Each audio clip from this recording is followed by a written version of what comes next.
What's going on, YouTube? I hope everybody's doing well.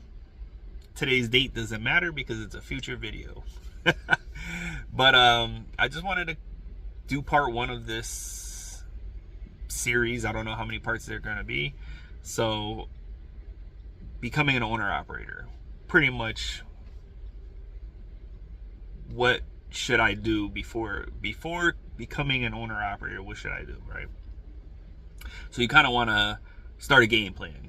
You want to kind of figure out what company I want to go to, what kind of truck I want to buy, what kind of business structure am I setting up. You kind of want to do all your due diligence, because when you want to pull that trigger, you want to make sure that all your ducks are in a row.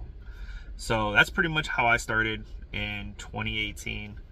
I started pretty much, actually 2017, I started in the fall of 2017, I started looking into, owner-operator companies, Landstar, Mercer, Schneider, and those were the three companies I really was looking into at that time.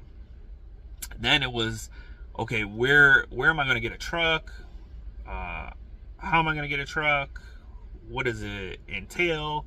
So you kind of start searching. Do I just buy from another owner-operator? Do I go to a dealership? Do I buy it from a Ryder or Penske? Do I buy it from what's the other ones? Arrow, and there's another one. Anyways, so you have all this at your fingertips, and you got to figure out, okay, what kind of truck do I want? Do I want a Peterbilt? Do I want a Freightliner? Do I want an International? Like, there's so many different variables. You can't just be like, okay, I want to go work at Landstar and I want an International and I want, no, it doesn't work that way. I mean, it can, but then you're really kind of shooting yourself in the foot by not doing your due diligence. Because, okay, say you got an International, but the truck is not a setup for like a flatbed, and eventually you want to do a flatbed. See, you just kind of screwed yourself there. So that's what I'm saying. You gotta know if you want to do van. You want to know if you want to do flatbed. These are the things that you should want to know before getting into this game. So what I would recommend, and it's gonna be a short video because it's really common sense, but you have to start somewhere. Get a pen and paper.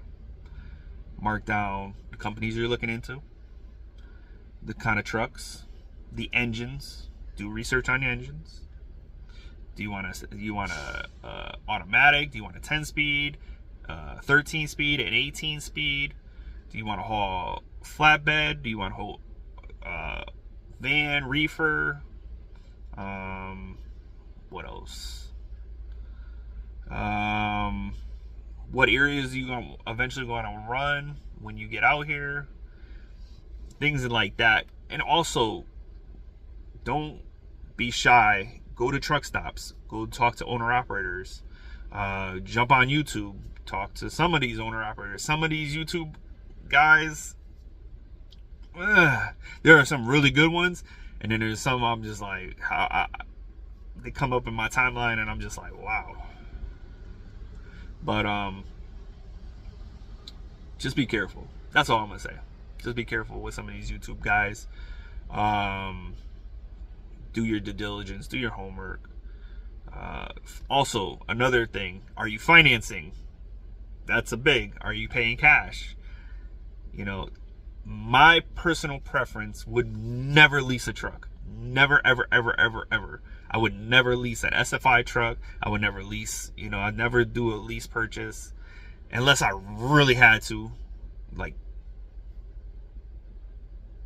I wouldn't do it. It's just, you're a slave to that truck unless you have nothing at home. You have no family. You have no kids. You don't have a house. You don't have an apartment. And you just want to live in the truck. Then you could definitely do a lease purchase.